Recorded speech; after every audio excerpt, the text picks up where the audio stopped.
Adam and I, after watching the practice, there were some things that we were surprised by. We came in and we were surprised Jason Campbell's taking more shots down the field. Talk to us about your quarterback being more aggressive. Yeah, well, you probably saw some of the plays that were called. So we did this last year. I mean, we threw the ball down the field, but he's throwing with more confidence. We're putting the ball in a lot of different places.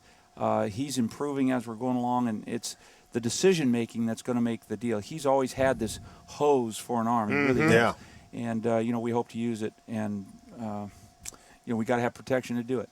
Do you see a difference mentally from Jason? Last year maybe swimming a little bit first year in the offense? I don't know if it was swimming, but it was learning. It may have come across like swimming, but there were some things that he got stuck on during the season that hurt us a little bit, that hurt him at times.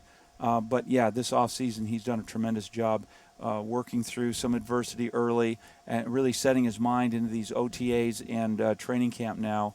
And I think we're going to use some of these preseason games to really get himself up to speed. And take us through that, because we talked to Jason about it, we talked to Vinny about it, just working through the adversity. We know it was out there. We know who was rumored to come here. What did you do as the head coach in terms of reaching out to Jason Campbell? Well, when Jay Cutler made it known that he was available to anybody, he wanted to be traded, I think all NFL teams look at that. How do we look at it? And I think it got in the media that we were taking a look. And when it happened, I brought Jason right in, sat him down in my office, and said, "Okay, here's the deal. This is what's out there, and it is real. And you need to decide how you want to deal with this." And he dealt with it, I think, in the best way he could, in a mature way, and got through it. I think it was difficult for him. I think he had to work through the idea that, I thought I was the guy, and yet he is. And so, I think after he worked through those issues, he put his best foot forward, worked out in that weight room, worked out here on the football field, and didn't have to.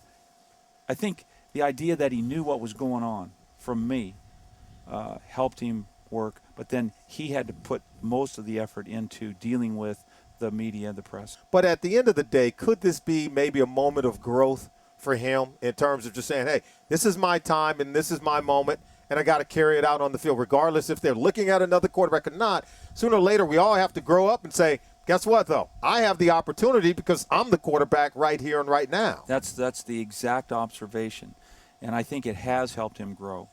And he's got a ways to go. I mean, all quarterbacks, even the all-pros, want to be the MVP. Yeah. I mean, you're working your way up. Right. I mean, if you just become the starter, who cares? Nobody really cares. We want production. We want to get better. And so he hasn't even become the all-pro yet. So he's still at that level where he's growing. But you're right. I think times and situations that create adversity in a guy's game and a guy's confidence, they can go one or two ways. And I think Jason has used it for growth to play at a higher level.